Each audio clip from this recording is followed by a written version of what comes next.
As the nation watches mounting pressure over a potential government shutdown and millions of Americans grapple with disrupted services, Senator Jon Husted of Ohio took to the airwaves to offer his perspective on the stalemate in the Senate and what he believes must happen to end it.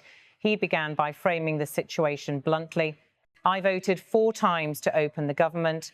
The Senate," he noted, "is at an impasse.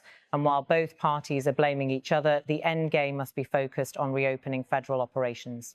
He said, "We have 3 Democrats that have joined us. We just need 5 more." According to Senator Husted, the path out of the deadlock is clear. A clean, continuing resolution to keep the government funded, followed by substantive debate on the healthcare program.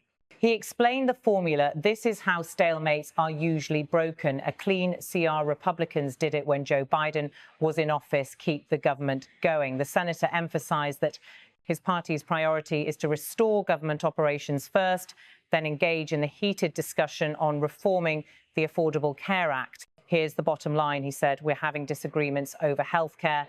There's nobody in this chamber that wants to make healthcare more affordable than I do, but Obamacare's broken."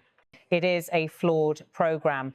Identifying what he described as the root of the disagreement, Senator Husted said, "What they want to do is subsidize insurance companies rather than consumers. We disagree with that." His point, once the government is open again, the Senate should turn its attention to ensuring subsidies reach the people who need them rather than funneling dollars to insurers. Then the senator expanded on the way ahead. "We can have that debate, but let's open the government today, and then we can air that all out between now and the end of January. Find a solution that's bipartisan. That's the pathway forward." The urgency of using the continuing resolution to buy time while keeping the long-term reform conversation alive appeared to be his central message. Within minutes, the discussion shifted to the president's proposal, one that surfaced in a social media post on Truth Social. The post, as read, called to take from the big, bad insurance companies, give it to the people and terminate per dollar spent the worst healthcare anywhere in the world, Obamacare. It also said, unrelated, we must still terminate the filibuster. In response, Senator Husted noted that elements of the proposal echo his own position. Well, that's the framework of what many of us have been proposing. We need to first eliminate the fraud, get all of the people who are on the program fraudulently. That'll save a lot of money. Then target the subsidies towards people who are needy, who will help subsidize their insurance premiums. He emphasized the need to fix rather than simply patch the ACA, but fix the overall problem. Obamacare is broken. The Democrats admitted that on the floor the other day. He added a warning that the reform task could not be rushed amid a shutdown fight. You can't do that in the midst of a government shutdown fight. You have to get government open and get everybody at the table in a bipartisan process because you can't fix this in a day.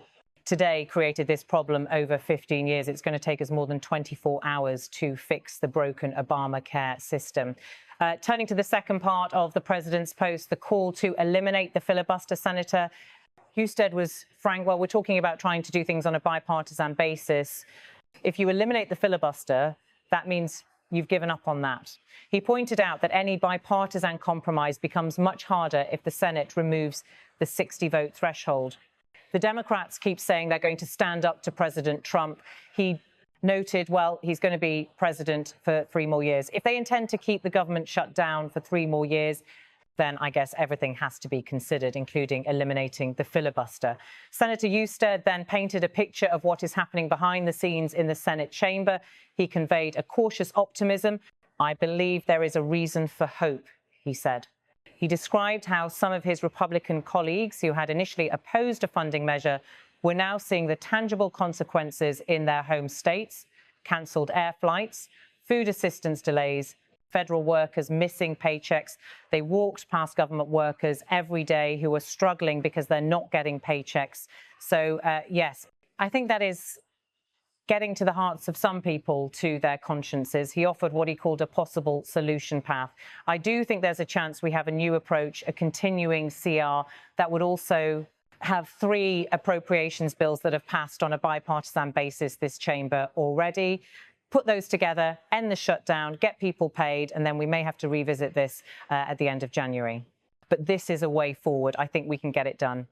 For millions of Americans dealing with disruptions in nutrition benefits, travel cancellations, and uncertainty ahead of the Thanksgiving holiday, his words sought to offer a sliver of hope, but also underscored the fragility of the situation. He concluded by reflecting on the expectations of the American people, the hope that Congress will step up, resume funding, and move on to the larger debates. In his view, the moment for political gamesmanship is over. What remains is the hard work of reaching out across the aisle. He ended by reaffirming his commitment to his home state of Ohio and to the people affected by the shutdown. Senator, an Ohioan and a Pleasure. The response trailed into pleasantries.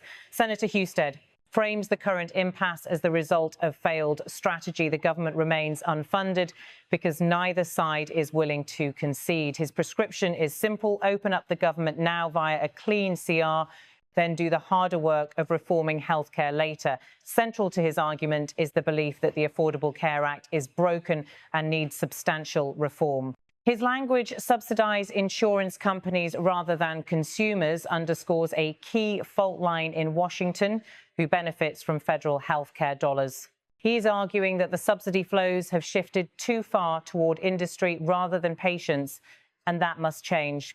The filibuster remains one of the Senate's most cited structural impediments to bipartisan deal-making.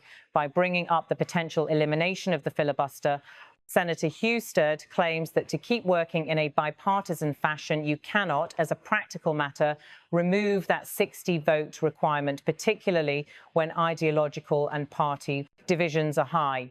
His optimism is grounded in anecdotal evidence of shifting attitudes among some senators, encountering constituent hardship, flight cancellations, worker pay freezes. SNAP delays is driving reconsideration of hardline positions inside the Senate. The goal? Build a coalition of 65-70 senators who will vote for a stopgap measure and then reset the agenda. He emphasizes that reforming a long-standing law like the ACA is not something that can be done overnight, especially in the context of a shutdown fight.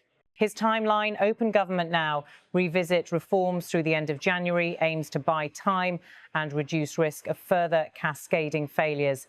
The stakes are high. A protracted government shutdown would ripple across the entire economy, affecting federal employees, contractors, healthcare funding, aviation, nutrition programs, and more. Millions of Americans are already feeling strain, from cancelled flights to paused benefits. The Senate is scrambling to avert damage, but it is also trying to negotiate at the same time as staying open, a difficult balancing act. On the healthcare front, the ACA remains one of the most contentious pieces of legislation in American politics. Republicans and Democrats both claim to want lower premiums and better access. They simply disagree on methodology. Senator Husted's criticism exemplifies the conservative argument that the current system funnels too many dollars into insurance carriers and not enough into empowering low-income individuals. Whether or how the Senate can pass meaningful reform in the near term depends on cross-party cooperation, which brings us back to the filibuster debate. The structural question of the filibuster looms large. If the Senate removes it, then major changes could be enacted with a simple majority, but at the cost of bipartisanship and possibly long-term stability of future legislation. Senator Husted's warning is that eliminating the filibuster may mean giving up on bipartisan negotiation altogether.